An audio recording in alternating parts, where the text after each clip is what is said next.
Voluntary versus forced return migration. How voluntary is return migration? That's what we're going to be talking about today. Hi, my name is Melissa Siegel. I'm a professor of migration studies, and this is a channel about all things migration.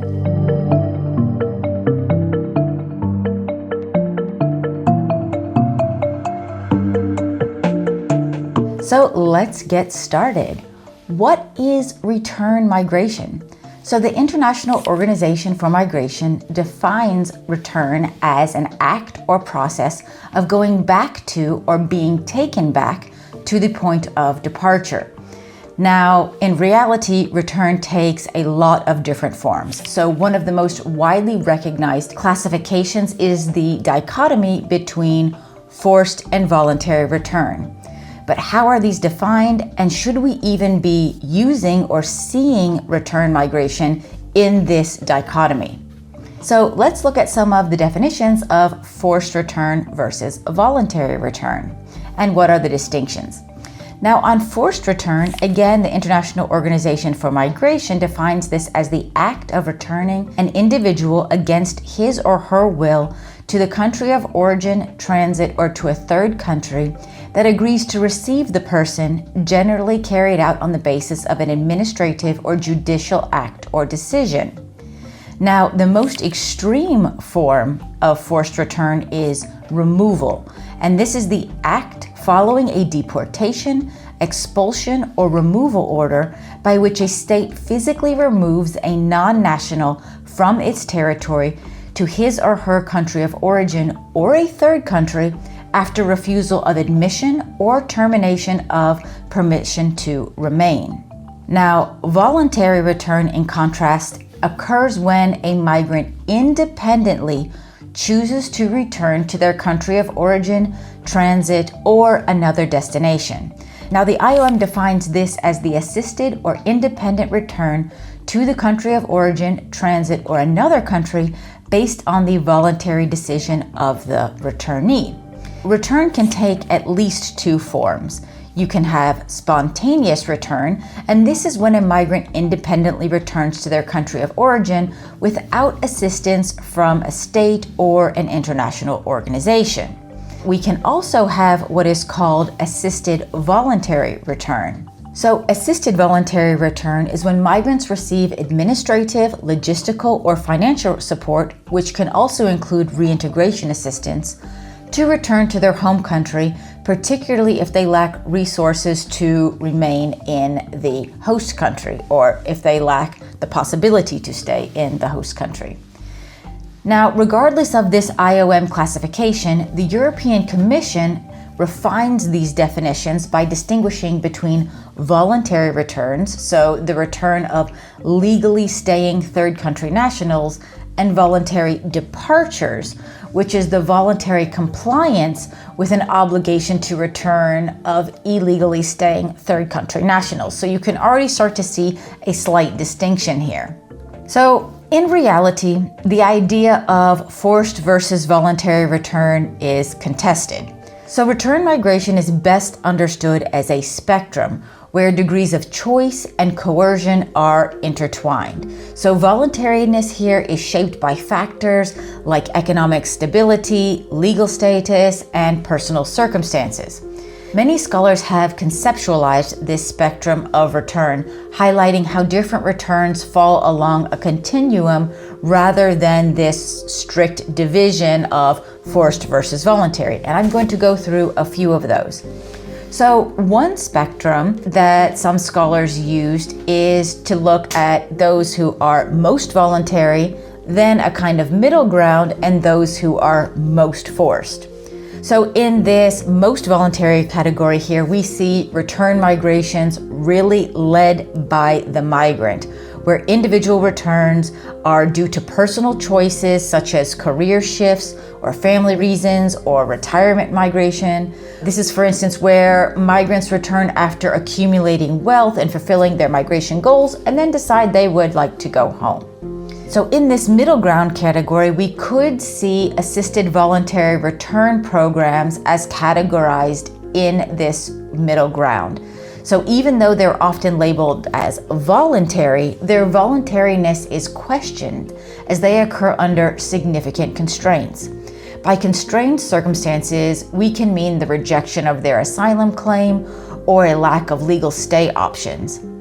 So in fact, some scholars argue that assisted voluntary return is really just a governance tool to repatriate unwanted migrants rather than a fully free choice by the migrants themselves.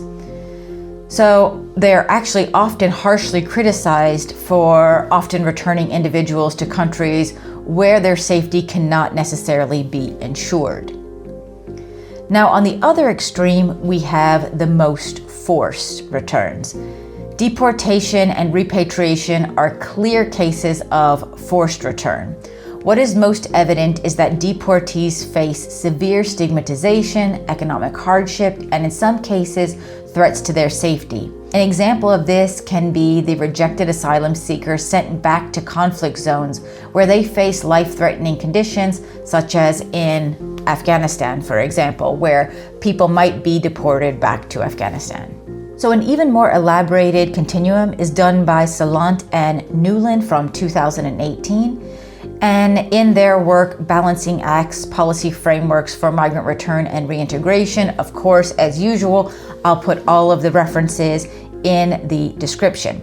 Now, they talk about a spectrum of return that is actually 6 different areas. So the most voluntary is considered solicited return. Now, this solicited return is not only voluntary for migrants, but it's actually solicited by the country of origin. So here, countries have policies to court immigrants and members of the diaspora, especially the highly skilled and potential investors, trying to give them specific incentives and courting them to return to their country of origin. Now, the second area is called voluntary. So in this, migrants return voluntarily, but without invitation from a country of origin.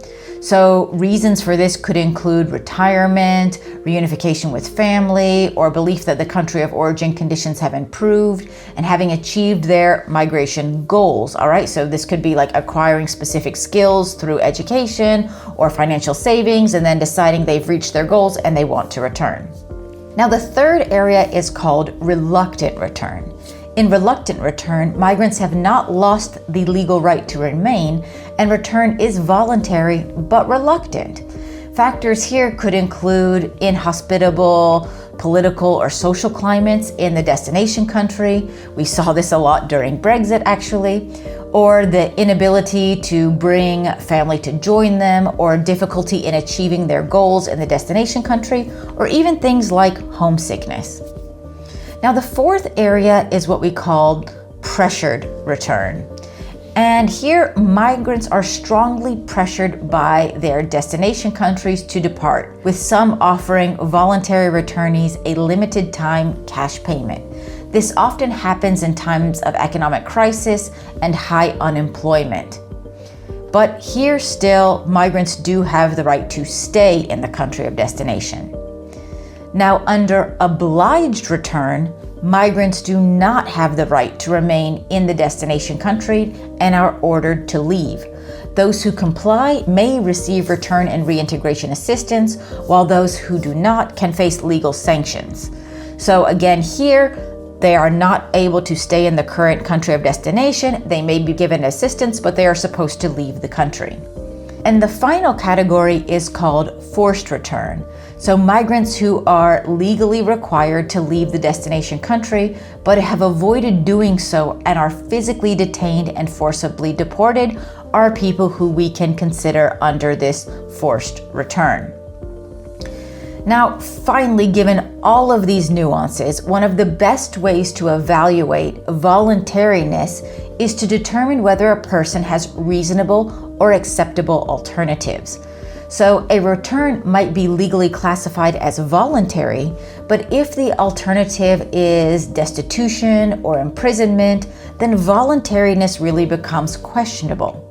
So for example, migrants who leave voluntarily after losing their legal status have some agency but are still constrained by immigration enforcement. Additionally, migrants in assisted voluntary return programs might receive assistance, but they often lack the option to remain in the host country. So again, lacking reasonable or acceptable alternatives. And deportees have no acceptable alternatives, making their return purely forced. Now, I hope this just gave you a better understanding of forced versus voluntary return, and that we probably shouldn't be looking at this as a dichotomy, but much more as a continuum where we need to understand the abilities or constraints that migrants actually have to both stay in the country of destination and to return. If you yourself have any experiences with these, we'd love to hear about them. Please put them in the comment section. And if this video was helpful for you, as usual, please give it a thumbs up. And if you haven't done so already, make sure to subscribe to this channel and hit that notification bell so you don't miss any of the videos we upload on a regular basis on this channel. And I hope to see you next time. Bye-bye.